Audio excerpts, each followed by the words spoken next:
kata kesiswaan kita tidak boleh, kan sudah beda itu. Kita tidak boleh telat karena kalau telat nanti pintu gerbang ditutup.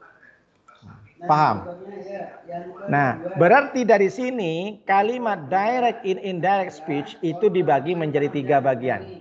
Nah, perhatikan kalimatnya. Nah, ini hapus dulu, sudah paham kalian? Sorry. Kalimat perintah, kalimat pernyataan, kalimat pertanyaan. Ada perintah, ada pernyataan, ada pertanyaan. Perintah memerintahkan. Pernyataan menyatakan, memberikan keterangan. Pertanyaan nanya dia. Kalau nanya seperti ini, kata si Adel, bilang sama si Jai, Jai, si Kevin kemarin nanya sama aku, kamu tahu nggak? Kamu ngelihat si Jai nggak? Nah, gitu dia. Nah, itu pertanyaan. Itu kalimat langsung.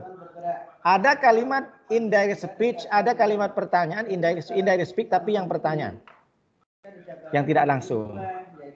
Hey Jai, apa namanya? Kevin nanya sama aku. Kevin kemarin nanyain kamu. Kamu katanya nggak nampak sama sekali. Paham kan? Bisa bedakan? Jay paham kan? Glo paham? Feby paham, Feby? Ngintip-ngintip terus Feby. Kenapa? Hanya dahinya itu. Paham nggak seperti ini? Paham nggak seperti ini? Ya? Ya? Oke. Lanjut. Contoh kalimat perintah positif, kalimat perintah negatif.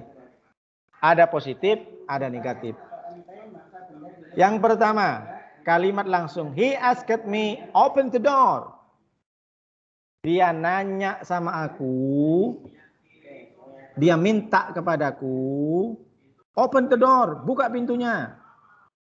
Berarti kalau dalam penulisan, itu pembedaannya adalah ada koma setelah he asked me, lalu kemudian kata yang ditiru, yang dilaporkan, reported speech-nya itu menggunakan tanda petik, dan ada tanda seru. Kenapa tanda seru? Karena kalimat perintah. Itulah perbedaan antara ditulisan dengan ucapan. Lalu kalau dirubah menjadi indirect speech, kata yang tidak langsung, maka he asked me to open the door. Dia memintaku untuk membuka pintu. Tidak meniru karena dia coba menceritakan. Kalau yang pertama, dia bercerita menirukan apa bahasa dan ucapan dari orang yang menyuruh dia. Kalimat negatifnya, she told me, don't eat that food. Dia bilang sama aku, dia cerita sama aku, jangan makan makanan itu. Tahu nggak? Kepala sekolah kemarin bilang sama aku, jangan makan makanan itu. Tak ditirukan. Tapi kalau kita membuat kalimat tidak langsung, maka dia bilang sama aku, kita tak boleh makan ini. Untuk tidak memakan ini. Jadi tidak ada kalimat-kalimat perintah di situ. Maksudnya tidak menirukan perintah yang diucapkan oleh orang. Ini baru kalimat perintah. Yang kedua kalimat pernyataan. Kalimat langsung dan kalimat tidak langsungnya. He told his friend, I have new car. Dia cerita sama temannya, aku punya mobil. Kalau kalimat tidak langsungnya, dia cerita sama temannya bahwa dia sudah punya mobil. Kita tidak menirukan kata-katanya. Kita hanya menceritakan. Nah, kalimat-kalimat ini yang digunakan dalam news item tag. Nah, jadi nanti ketika ujian masuk ini tentang indirect dan direct speech. She said, I work in factory. She said that she worked in factory. Dia perempuan bilang, saya bekerja di perusahaan. Kalimat tidak langsungnya, dia bilang bahwa dia sudah bekerja atau dia bekerja di factory. Apa yang menjadikan ciri, indikasi daripada perbedaan antara direct speak, indirect speak, Pak Sir, yaitu adalah dari past tense, dari present tense menjadi past tense.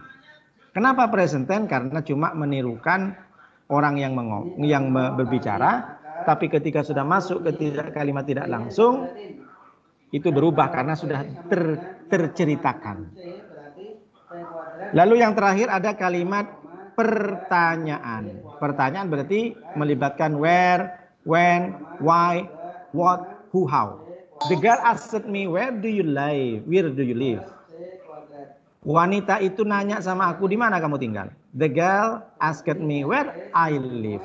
Kenapa pakai where? Karena yang ditanyakan masalah tempat. Nah ini kalau praktek di papan nih, kalau praktek di ini tak paham kan ya. Praktek kalau di papan tulis cepat paham. The girl asked me where I live. Wanita itu, perempuan itu nanya sama aku di mana aku tinggal. Kalimat tidak langsung. Kalimat langsungnya menirukan kata-katanya. Perempuan tuh nanya sama aku kemarin. Apa katanya? Where do you live? Di mana kamu tinggal? Maka kalau kalimat langsung itu wajib menyertakan tanda petik dalam penulisan dan tatanya lengkap. Tidak boleh dikurangin, tak boleh dilebihkan. Jane asked me, when did you get back from your trip? Jane tanya sama aku kemarin, di mana kamu, kapan kamu balik dari perjalananmu? Kapan kamu balik dari jalan-jalan? Maka kalimat tidak langsungnya, Jane asked me when I got back from my trip. Jane itu nanya sama aku, kapan aku balik dari traveling perjalananku. Kalau kalimat pertanyaan, nah ini tadi Kak disebut di sini. If, whether.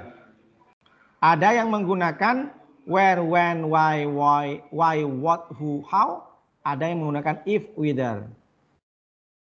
Did teacher ask me, have you finished your homework? Apakah kamu sudah menyelesaikan bukumu? The teacher asked me if I had finished my homework. Artinya bukan andai kata. Tetap maksudnya guru itu menanyakan kepadaku, apakah aku sudah menyelesaikan PR-ku. Jadi if ini dan whether artinya apakah. Apa maknanya? Boleh memakai if whether kalau itu tidak menunjukkan yang 5 ini, yang 6 ini. Where, tempat, when, waktu, why, alasan, what itu umum, who itu siapa, how itu bagaimana. Kalau tidak menanyakan selain yang 6 ini, maka menggunakan whether. Apakah boleh Pak pakai if dan whether? Boleh. Jadi ini maksudnya lebih umum. Kalian boleh pakai whether dan if itu umum.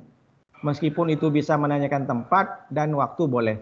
Tapi kalau dalam penulisan memang harus disesuaikan. If you have some sentences and then the sentence is asking about place, about time, and about reason, and about way, cara, so you have to you choose between where, when, why, what, who, how. Kalau memang itu sudah jelas menanyakan tentang tempat, so you have to use when.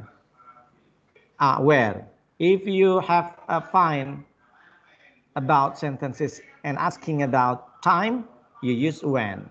And then you use why if you find the reason. If you want, if it's general statement. And then who, use who if the sentence asking about the subject. And you use how if the sentence asking about the process and way. Understand? Paham ya?